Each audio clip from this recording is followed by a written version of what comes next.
What's up, guys and girls? Welcome back to Pastor Rob Fishing. It's Monday the 19th, February 19th. I'm back in the office today, as you can probably tell by the background. But I want to come and take just a few minutes to give you my recap of the Lake Guntersville Toyota Series tournament that was last week. And I was blessed to make the top 25, fish the third and final day, and I did not get any on the water footage. When I'm a co-angler, I don't film. I don't ask to film. I can't bring myself to do that. I know some other co-anglers do, but I can't do that. So anyhow, this is going to be the video. Just going to recap. I did get one day of practice, about a half a day of practice. And in that practice, 5 hours, I seen just about everything I needed to see, or I was hoping to see.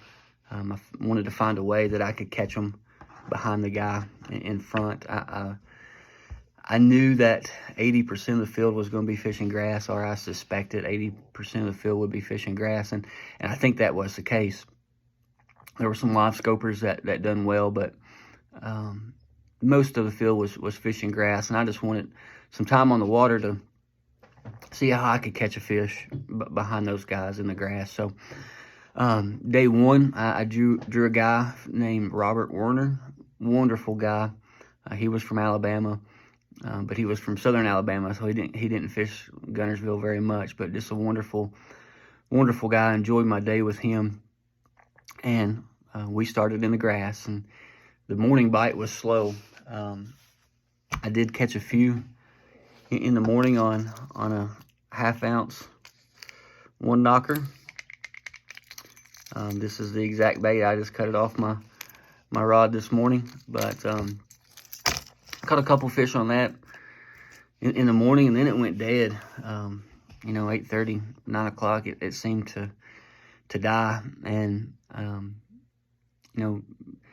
10 o'clock, I hadn't gotten bit for a while, and my boater hadn't got bit for a while as well. So that told me, or at least in my mind, that the fish were kind of lethargic. They were slow. So I picked up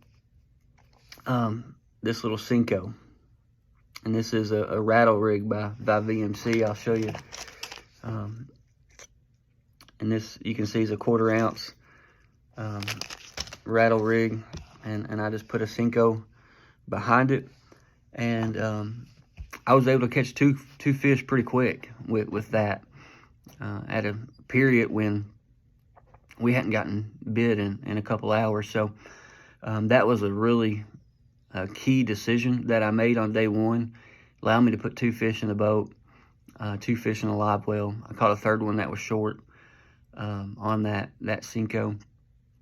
And it allowed me to calm back down a little bit, get my head back in the game. It's tough when you go 2 or 3 hours without a bite. So was able to do that.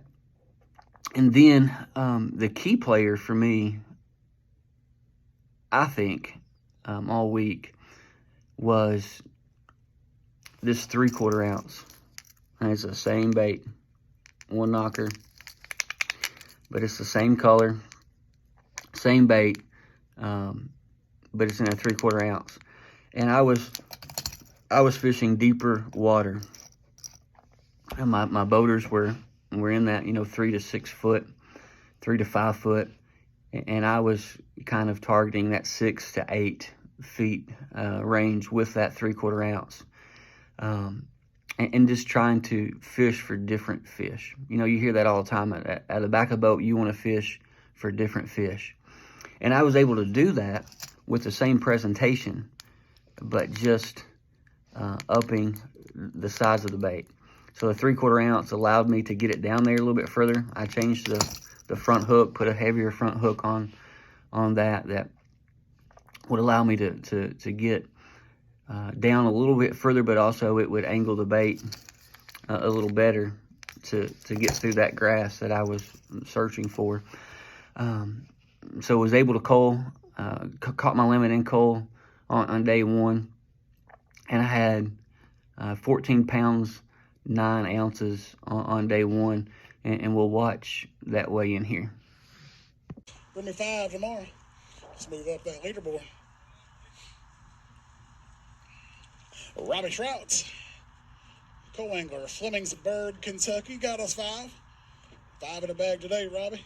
Gonna get you locked in right here. Great start for you, man. 14 pounds, 9 ounces, 13th place, man. Looking great. Keep it rolling. All right, so day 2. Again, I'm sitting in 30. I'm tied for 36th or 38th place after day 1. I can't remember, but 14 pounds, 9 ounces. Day 2, I had to catch them. I really thought I'd be in the top 25 with 14.9. That was not the case. Again, tied for 36th or 38th. The guys caught them. But the weights were really stacked. 1 pound was the difference between 20th and 35th. So the weights were really stacked. Ounces meant a whole lot. And day 2, I drew a guy from right here in Kentucky, local guy, a guy I knew. Talked to him the night before, and we were going to be fishing grass and going to be shallow. So I knew, okay, I'm going to be okay. I think I can do exactly what I did yesterday and catch a bag similar to day 1. And so right off the jump, I had 2 fish in the box pretty quick. Our second starting place, we stopped somewhere very quickly that morning. We made 10, 12 casts. And then the second place we stopped, first cast there, I caught, a 16-inch fish. And the second fish was a pretty good fish. It was a 3-pound fish. And again, it was on this 3/4 ounce 1 knocker. And we made a couple passes through that area. And again, I'm fishing behind the boat mainly. I want to fish deeper water than my pro is targeting. And about our third pass through there, I caught one that was 4.5. And that really helped me. That jump started me. Got my energy going again, got me into it. I knew at that moment, having that 4.5 in a live well was going to put me in a place to where I could possibly make a day 3 cut. I knew I had a check at that point, or felt like I did, if I could fill out my limit. Right? You have to catch 5. These guys, you can't catch 4. I mean, unless you got a couple big ones. But so I had that 4.5. I knew if I could fill out my limit, there's a good shot that I would make the top 25 and fish day 3. But after that 4.5, it got quiet. Fishing slowed down for us, at least. Props to my boater, Brad Atkins. Man, he was a wonderful guy to fish with. He ran a lot of stuff trying to get bit.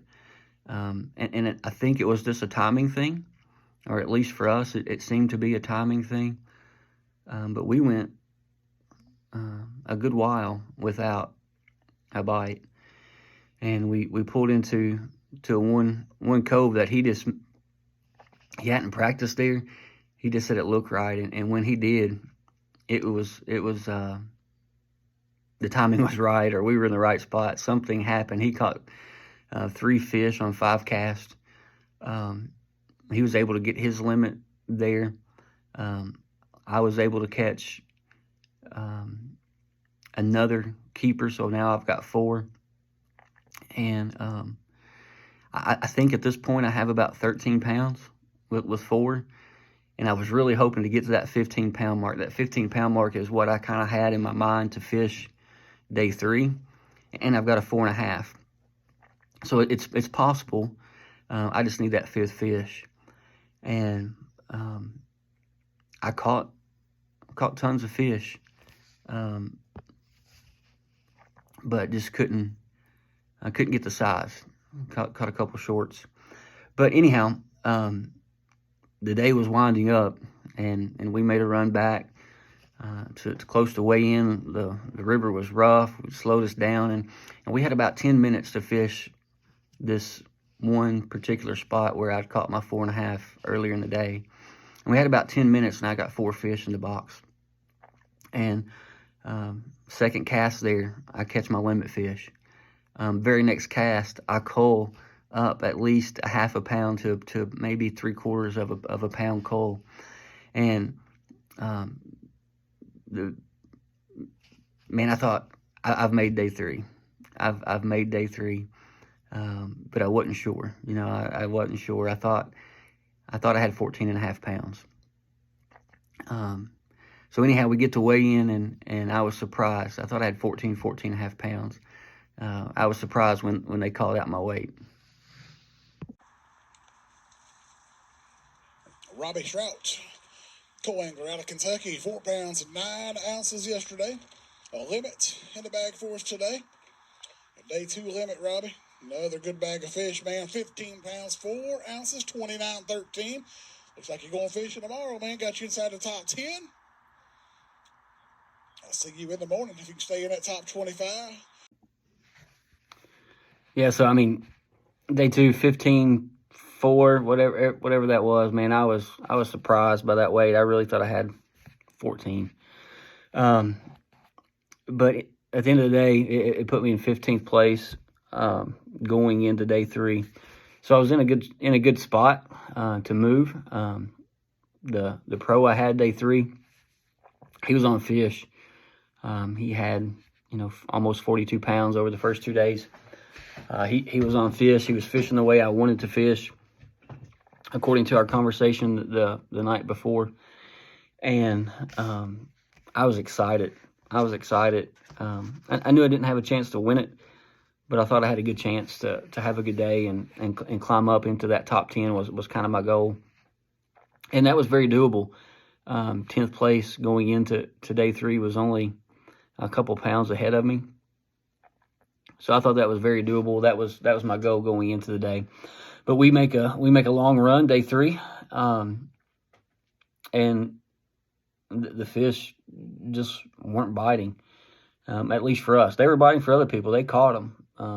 Kind of surprised me the degree to which they caught them on day 3, especially the co-anglers. They absolutely sacked them up. We knew the pros would do that. It surprised me that the co-anglers caught them the way they did, but man, congratulations to those guys for figuring it out and staying steady and consistent. But my pro ran out of fish, and I don't say that in a negative manner. I think he'll be the first one to tell you. Awesome guy, awesome fisherman, absolute stud of a stick. He's a young guy, but he just ran out of fish. And that's fine. That's okay. That happens. I'm not complaining. Had a wonderful day on the water.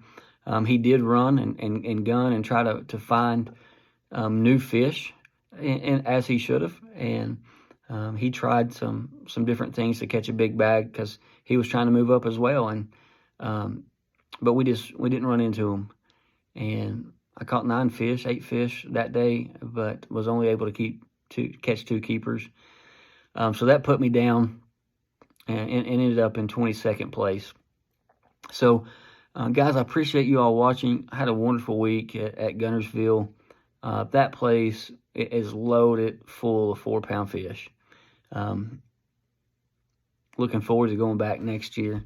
But we're on to Lewis Smith for the next Central. We got 2 tournaments at Dale Hollow, BFLs as a boater between now and then. So hopefully I will continue putting these videos out, and hopefully as a boater we can get some on the water footage as well. But guys, I appreciate you all. Thank you for all the calls, the text. Blessed to have a good tournament. So until next time, we'll see you.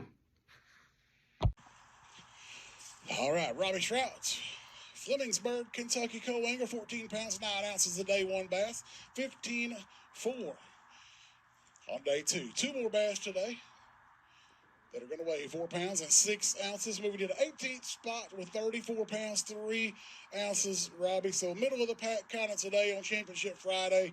So you knew you had to go out there and catch a big bag to make a move here, but came in short of the limits. Did you change things up for day 3, or did you just keep rolling what you did day 1 and 2? We just kept going. I kept a rattle trap in my hand all 3 days. I did catch a couple on a Cinco, but caught a lot of fish today, just 2 keepers. So blessed to be at day 3. I've struggled for 2 years. If you fish this game long enough, you're going to struggle, and I've been on the struggle bus for 2 years. I've been driving that thing, so it felt good to get to day 3 and know that you're fishing. You're going to get a paycheck no matter what. So blessed to be here. Absolutely, man. Well, momentum, you talked about it right there. Been a tough 2 years for you, but now we can turn that struggle bus around, man, and kind of tell them other folks where to ride that thing to. Now you're looking at the struggle bus, so we turn that bus around. Got some momentum going, headed to Smith Lake, stop number 2. Got some momentum, got some money in your pocket, some great points towards that championship. So hopefully Smith Lake will do it again. Yeah, I'm looking forward to it. Never been on Smith, but I've heard good things about it, so looking forward to getting there. Absolutely, man. Who's watching you back home? I got a lot of family and friends back home in Kentucky, and appreciate them. I know there's a few watching, and none of them could be here, but I know they're watching, so appreciate them. Absolutely, man. Great job this week. We appreciate you being here. Got your way ticket right there. Jeff Wheely